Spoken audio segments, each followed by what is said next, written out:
ಸ್ಥಳಕ್ಕೆ ಭೇಟಿ ಕೊಡ್ತಾರೆ ಅನ್ನೋ ಮಾಹಿತಿ ನಮಗೂ ಬಂದಿರುವಂಥದ್ದು. ಅಧಿಕೃತವಾಗಿ ಇನ್ನೂ ಬರಬೇಕು, ಆದರೂ ಕೂಡ ಬಹುತೇಕ ಬರ್ತಾರೆ ಅನ್ನೋ ಮಾಹಿತಿ ಬಂದಿದೆ.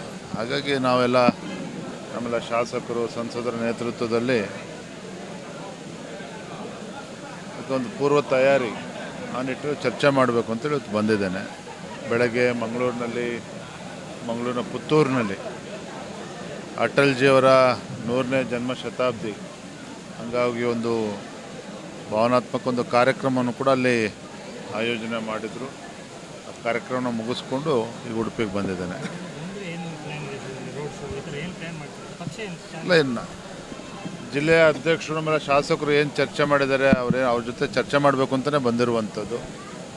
ಸಹಜವಾಗಿ ಪ್ರಧಾನಮಂತ್ರಿಗಳು ಭಾಳ ವರ್ಷಗಳ ನಂತರದಲ್ಲಿ ಉಡುಪಿಗೆ ಬರ್ತಾ ಇರೋದ್ರಿಂದ ಕಾರ್ಯಕರ್ತರಲ್ಲೂ ಕೂಡ ಉತ್ಸಾಹ ಇದೆ. ಜನಸಾಮಾನ್ಯರಲ್ಲೂ ಸಹ ಪ್ರಧಾನಮಂತ್ರಿಗಳು ನೋಡಬೇಕು ಅನ್ನುವ ಉತ್ಸಾಹ ಸಹಜವಾಗಿ ಇದ್ದೇ ಇರ್ತದೆ. ಹಾಗಾಗಿ ಎಲ್ಲ ಅಧಿಕಾರಿಗಳ ಜೊತೆಲೂ ಕೂಡ ಚರ್ಚೆ ಮಾಡಿ ರೋಡ್ ಶೋ ಬಗ್ಗೆನೂ ಕೂಡ ನಾವು ಚರ್ಚೆ ಮಾಡ್ತೀವಿ. ಬೀದರ್ನಲ್ಲೂ ಕೂಡ ಈ ರೀತಿ ಘಟನೆ ನಡೆದಿತ್ತು. ಇದುವರೆಗೂ ಕೂಡ ಅದಕ್ಕೆ ಉತ್ತರವನ್ನು ಕಂಡುಕೊಳ್ಳೋದಕ್ಕಾಗಿಲ್ಲ. ರಾಜ್ಯದಲ್ಲಿ ಕಾನೂನು ಸುವ್ಯವಸ್ಥೆ ಸಂಪೂರ್ಣವಾಗಿ ಹದಗೆಟ್ಟಿರುವಂಥದ್ದು. ಗೃಹ ಸಚಿವರು ಕೇಳಿದ್ರೆ ಅವ್ರಿಗೇನು ಮಾಹಿತಿಗಳೇ ಇರೋದಿಲ್ಲ.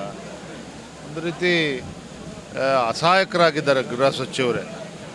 ಹಾಗಾಗಿ ಇವತ್ತು ರಾಜ್ಯದಲ್ಲಿ ಪದೇ ಈ ರೀತಿ ಘಟನೆ ಮರುಕಳಿಸ್ತಾ ಇರ್ತಕ್ಕಂಥದ್ದು ಸರಿಯಲ್ಲ. ಇದು ಗೃಹ ಸಚಿವರು ಉತ್ತರವನ್ನು ನೀಡಬೇಕಾಗ್ತದೆ.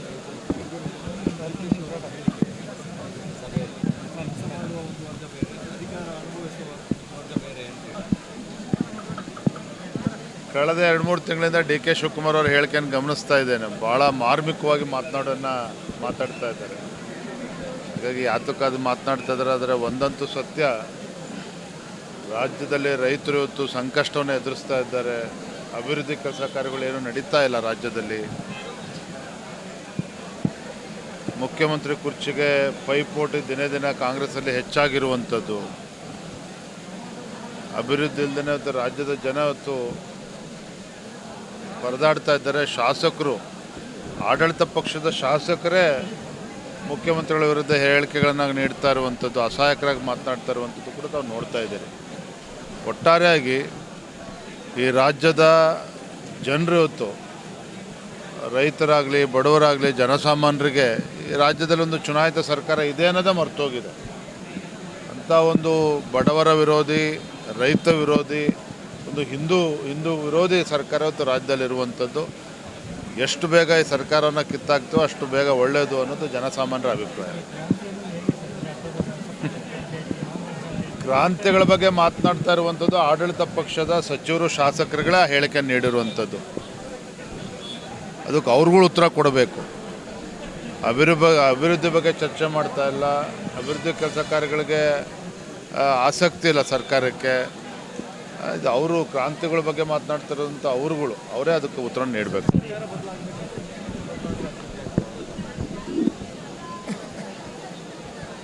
ಈಗ ಆಡಳಿತ ಪಕ್ಷದ ಸಚಿವರು ಹೇಳಿಕೆಯನ್ನು ನೋಡ್ತಾ ಇದ್ದಾರೆ. ಅರ್ಧಕ್ಕಷ್ಟು ಸಚಿವರು, ಶಾಸಕರುಗಳು ಮುಖ್ಯಮಂತ್ರಿ ಬದಲಾವಣೆ ಆಗಬೇಕು ಅಂತ ಇದ್ದಾರೆ.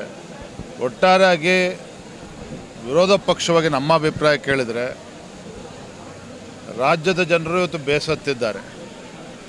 ಯಾವ ಕಾಂಗ್ರೆಸ್ ಪಕ್ಷದ ಮಾತುಗಳನ್ನು ನಂಬಿಕೊಂಡು ಈ ಪಕ್ಷವನ್ನು ಅಧಿಕಾರಕ್ಕೆ ತಂದಿದ್ದವೋ ನಮಗೆ ಅನ್ಯಾಯ ಆಗಿದೆ, ಮೋಸ ಆಗ್ತಾ ಇದೆ ಅನ್ನುವ ಭಾವನೆ ರಾಜ್ಯದ ಜನರಲ್ಲಿ ಬಂದಿರುವಂಥದ್ದು.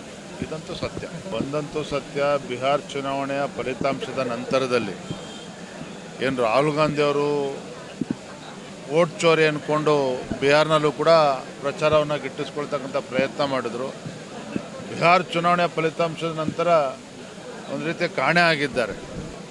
ಅವರು ಈ ರೀತಿ ನಿರೀಕ್ಷೆ ಮಾಡಿರಲಿಲ್ಲ ಕಾಣುತ್ತೆ. ನಮ್ಮ ಮತದಾರರು ಅವ್ರಿಗೆ ಆಶೀರ್ವಾದ ಮಾಡ್ತಾರೆ ಅನ್ನೋ ಭ್ರಮೆನಲ್ಲಿ ಅವರು ಇದ್ದರು.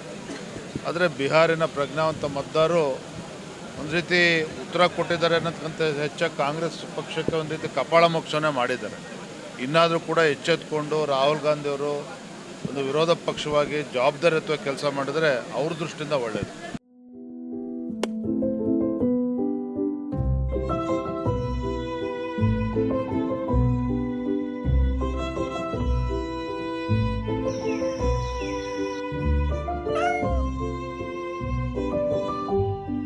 ಮನೆ ಮಕ್ಕಳ ಬದುಕನ್ನು ಬೆಳಗಿಸುವ ನಮ್ಮ ಊರಿನ ಲೆಕ್ಸಾ ಕಂಪನಿಯ ಲೆಕ್ಸ್ರೈಸ್ ಬೆಳಕು ಇದು.